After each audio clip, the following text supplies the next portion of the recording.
global south yang intinya negara-negara berkembang harus didengarkan, bukan hanya negara-negara maju dan negara-negara besar saja, tapi negara-negara berkembang harus didengarkan di dalam forum itu. Keinginan kita kira-kira itu.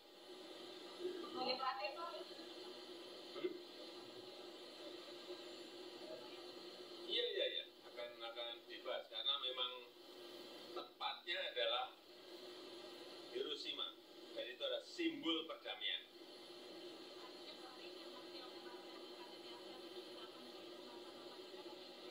Iya, suara di ASEAN beberapa poin akan kita juga sampaikan di G7 mungkin yang berkaitan Myanmar misalnya.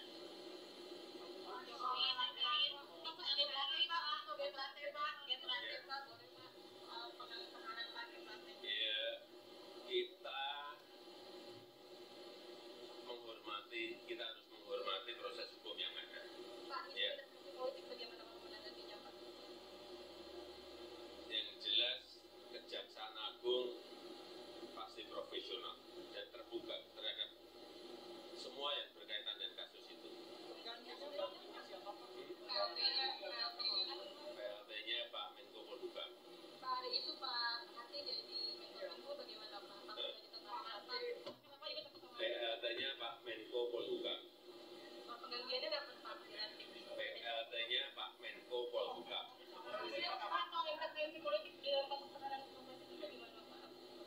Kejaksaan Agung akan terbuka dan saya yakin bekerja profesional.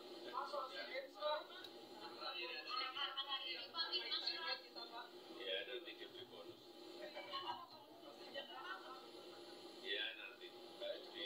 Ini ke Jepang dulu, nanti bonusnya baru gitu. Selamat ya. Terima kasih Pak. Tadi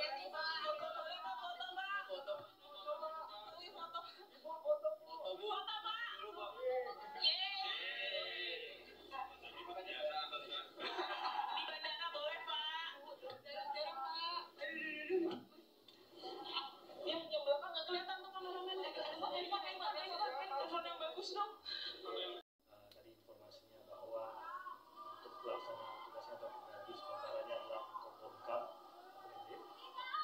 dan terkait dengan timnas, simpel ya Mas Yono, komentar Presiden. Timnas bagaimana Pak komentarnya? Nanti ada bonus.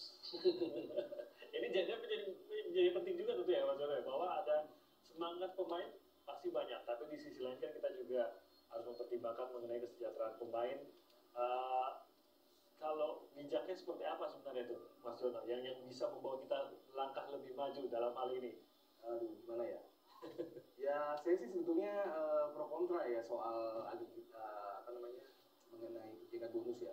Satu sisi memang bonus ini memang penting ya buat atlet gitu ya. Tuh. Karena memang secara tradisi kan bonus itu hampir selalu ada ya buat peraih medali ya, mau perunggu, perak maupun emas ya, baik di level SEA Games maupun di tertinggi Olimpik. Tapi tentunya besarannya berbeda-beda ya, sesuai dengan jenjang tadi ya, ajangnya, dan juga mungkin dengan bergu misalkan dengan individu dan itu akan beda-beda ya. Biasanya kan Menpora yang tahu detailnya gitu. Nah bonus ini tentunya penting ya, karena setidaknya bagi mereka ini adalah bentuk semacam reward ya, reward atau apresiasi ya. Ya kan orang bilang ya apresiasi kan ada yang seperti ini ya, apresiasi ini tentu ini menurut saya apresiasi semacam ini tidak ternilai malahan. Betul. Lebih bermakna gitu kan. Tapi seperti kita bahas, tidak semua orang bisa naik karena bonus itu.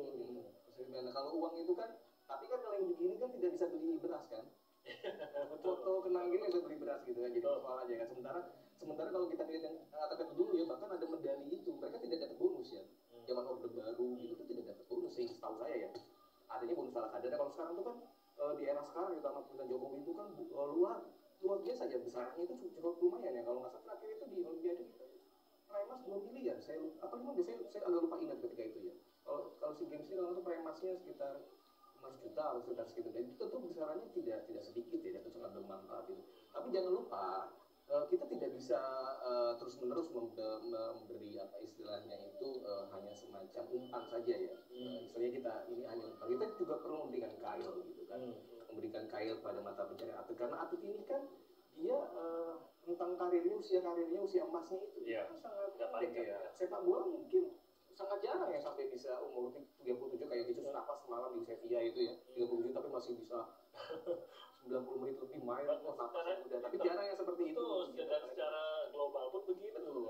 Sementara kalau mereka cedera gitu kan, banyak sekali kita dulu bisa cedera, mereka karirnya tamat, that's it end gitu kan, kejayaan apapun itu udah lupakan saja gitu, bukan sampai ada yang menggadaikan medalinya ya. Beberapa kali kita mendengar kisah seperti itu ya, Kompas beberapa kali mengangkat peristiwa-peristiwa seperti itu yang mengerus hati gitu. Sementara mereka dari muda karena berbakat sudah mempersembahkan hidupnya, waktunya gitu, dedikasinya untuk olahraga gitu kan. Dari usia dini kan gitu kan, atlet mungkin kayak semacam pesenang itu bahkan lebih dari level bawah itu ya. Umur sangat di bawah 10 tahun, di bawah 10 tahun sudah atletnya juga bersama seperti itu. Jadi makanya mereka mengabadikan seluruh hidupnya untuk ya ini untuk meraih prestasi gitu. Jadi kalau saya sih menilai selain bonus gini gitu ya, ada langkah juga diberikan semacam apa sih security ya, dalam arti security sosial, insurance kayak gitu kan.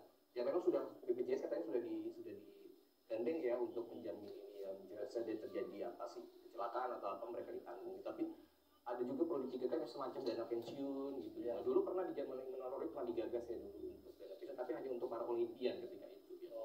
Dan memang berat ya, karena anggaran kita postur anggarannya kan memang sangat terbatas ya.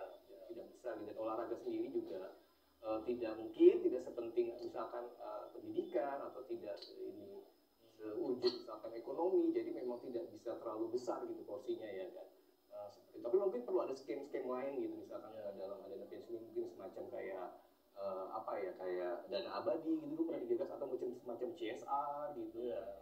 Perlu dipikirkan setelah mereka tidak lagi menjadi atlet gitu. Jadi bonus ini tentu saja kita memahami dan baik gitu ya bonus.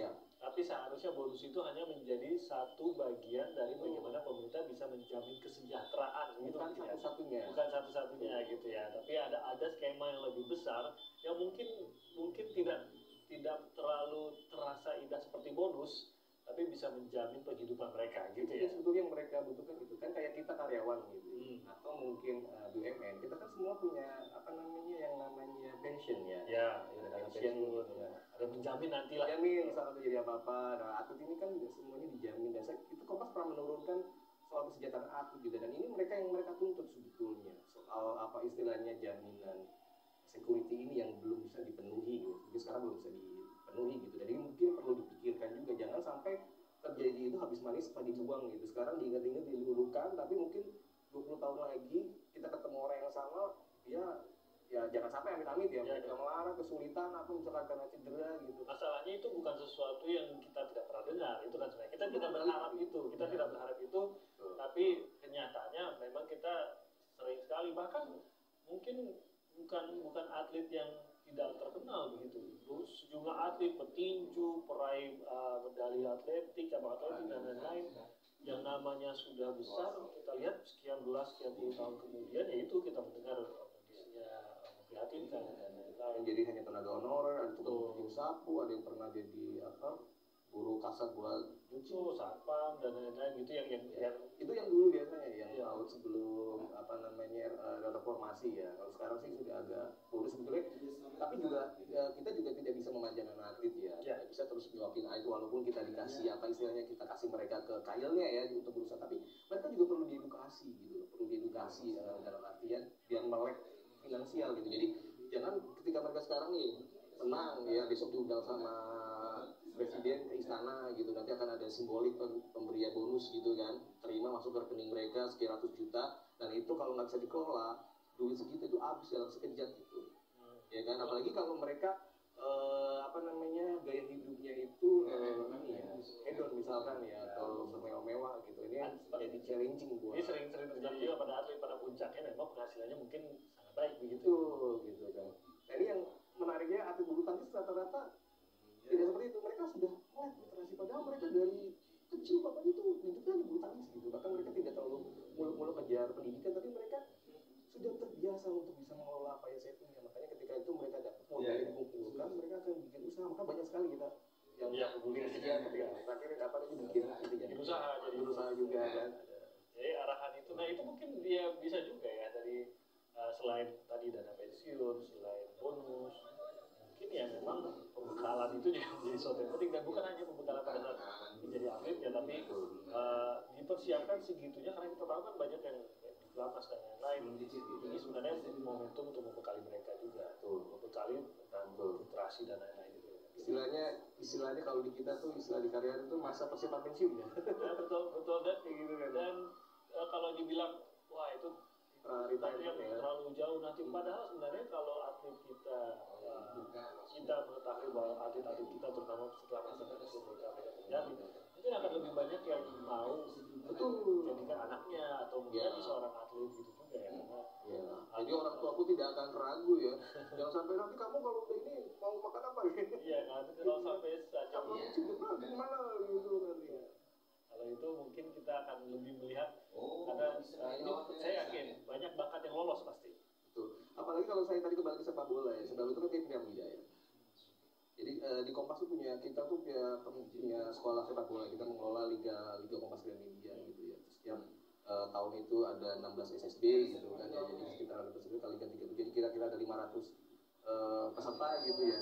Dan dari 500 orang per tahun ini, tidak semuanya itu bisa menembus timnas. Memang banyak sudah timnas, tapi tidak semuanya ini bisa lari ke level elit ya. Maksudnya dalam level elit itu bisa menjadi pemain pro, main rutin di Liga 1, di Liga 2, ya syukur bisa tembus ke timnas gitu. Mungkin hanya sekitar 5%, bahkan bukan kurang dari itu gitu. Jadi ini menunjukkan bahwa memang tidak mudah jadi atlet.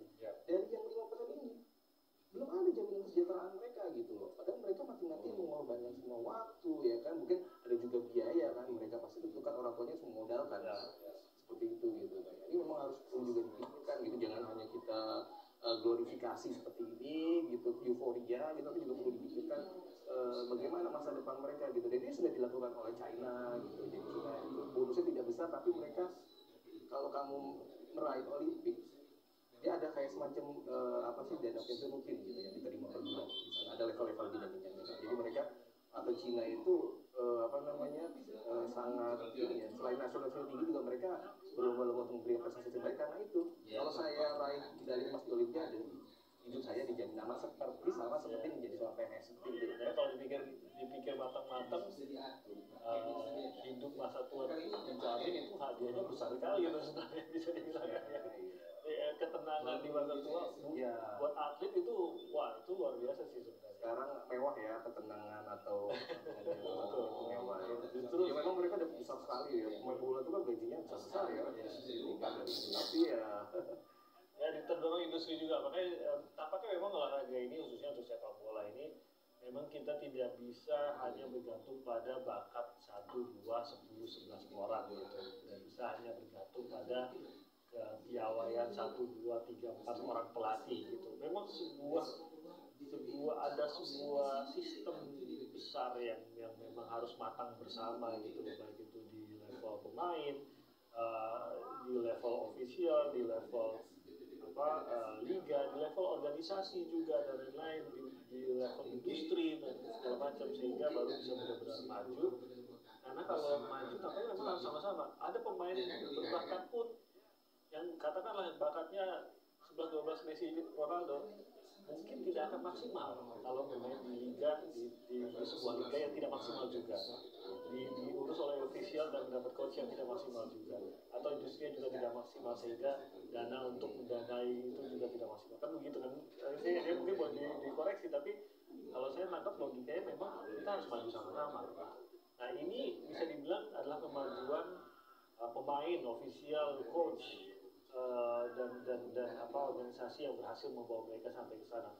Momentum tampaknya, momentum agar ya semuanya yang lain-lain termasuk bahkan pendukungnya gitu. Ini juga kan harus maju juga, dalam arti sudah lebih matang, sudah lebih dewasa, sudah lebih tahu bagaimana memberikan dukungan yang baik untuk timnya sehingga benar-benar menjadi pemain tambahan dalam tanda kutip yang akhirnya bisa ikut serta dalam mendorong kemenangan tim kesayangannya kan gitu sebenarnya. ya. Siapa harus mulai tapi kalau gitu? Ya kalau saya sih gini ya Tim ya. Untuk menjawab pertanyaan Tim tadi, saya pengen sedikit flashback ya. Saya pernah wawancara seperti ini dengan David Beckham. Tanya apa resep Anda sukses ketika itu bisa bersinar di Manchester United terus jadi legend Inggris walaupun belum pernah juara ya di Inggris gitu kan. Jadi dia tidak, saya ini beruntung. Dia menjawab pertama itu saya beruntung. Mengapa? Saya beruntung karena lahir di lingkungan yang sudah sudah matang gitu dalam hal sepak bola gitu. Jadi saya bisa berkembang sedemikian rupa sampai sekarang. Dan itu mungkin tidak dialami oleh negara-negara berkembang seperti negara Anda dibilang gitu loh ketika itu. Seperti itu. Jadi seperti bayangkan kalau seandainya David Beckham ini lahir di di Indonesia, belum tentu bisa jadi seperti David Beckham seperti sekarang gitu kan. Tapi saya percaya ya ada beberapa orang yang gerilya seperti Coach Indra Safri ini termasuk yang sangat aktif ya. Dia itu bukan hanya nongkrong gitu ya dari kantor meja gitu melihat data pemain, tapi dia jemput bola gitu. Sering saya pernah dulu gitu dari Indra Safri juga, dia memang sangat rajin ya. Dia datang ke ke daerah-daerah ke kantung-kantung ini kan untuk melihat potensi-potensi yang ada di ini. Tapi kan Indonesia ini begitu luas. Sementara Inggris itu kecil ya, dan sistemnya sangat rapi gitu ya. Dia banyak akademi gitu kan, akademi mau di sekolah maupun akademi profesional yang embedded sama klub gitu, itu banyak sekali gitu. Jadi seorang David Beckham nggak akan lolos di sana, maksudnya nggak akan lolos dari pantauan gitu. Kali sini mungkin ada 20 David Beckham, satu yang kita ini gitu kan. Nah itu kalau dari situ saya bisa melihat bahwa kita perlu sistem. Ya kan perubahan kultur itu perlu sistem gitu kan, di-drive by sistem gitu kan. Jadi kalau tanpa sistem untuk mendrive itu semua itu percuma. Percuma kita mau misi besar gitu, wah Indonesia emas, kita sepak bola nanti mau nggak usah juara deh, kita mau tampil lolos di Piala Dunia tanpa jadi tuan rumah gitu. Muluk-muluk nggak bisa kalau tidak ada by system gitu. Dan sistemnya penggunaan dari bawah itu besok perbaiki usia dini, perbanyak scouting gitu kan, perbaiki kualitas wasit gitu ya, menjadi persoalan. Dan tentunya juga yang jangan perlu dilupakan selain infrastruktur sekarang sudah lumayan baik itu adalah tadi supporter, karena supporter ini sering bikin uang. Kalau supporter ulah kompetisi terhenti nggak jalan, selesai sudah menghambat lagi kan, betul gitu. terhambat lagi. Dan sekarang memang sudah sudah lumayan baik ya, karena kita sudah punya payung di by nasional sendiri, kita sudah punya payung gitu lah, sudah yang namanya undang-undang sistem keluarga nasional gitu kan. Nanti kita ke sana. Kita pantau dulu bagaimana kondisi pawai. Ada Nisa Karima di Kemenpora. Nisa, kalau kita lihat ini pawainya sudah berada di mana nih, dan apakah terpisah nih antara timnas U22 dengan atlet lain? Karena kita lihat kan tadi belum berkumpul bareng-bareng nih, atau bagaimana nih jadinya pawai kita?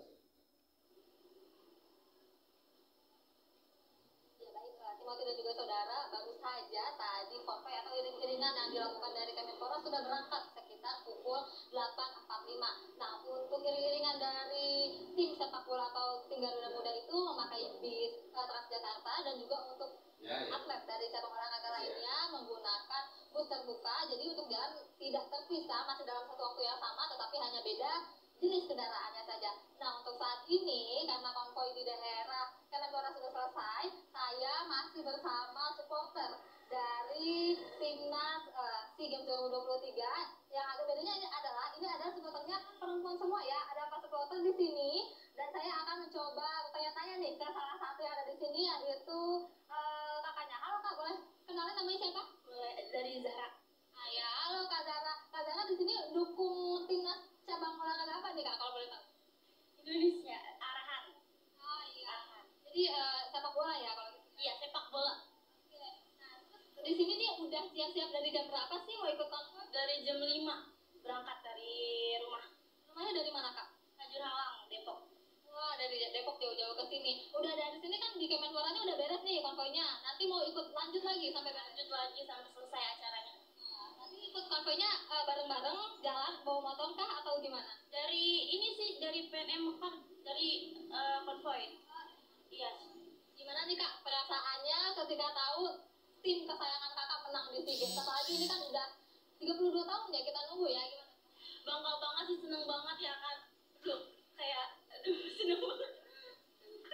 Bisa kata-kata lagi deh Kak. Pasti bangga banget ya Kak? Bangga banget. Harapannya apa nih Kak soal tim sepak bola di Indonesia nanti yang bakal ikut pertandingan kejuaraan dunia lainnya, harapannya apa?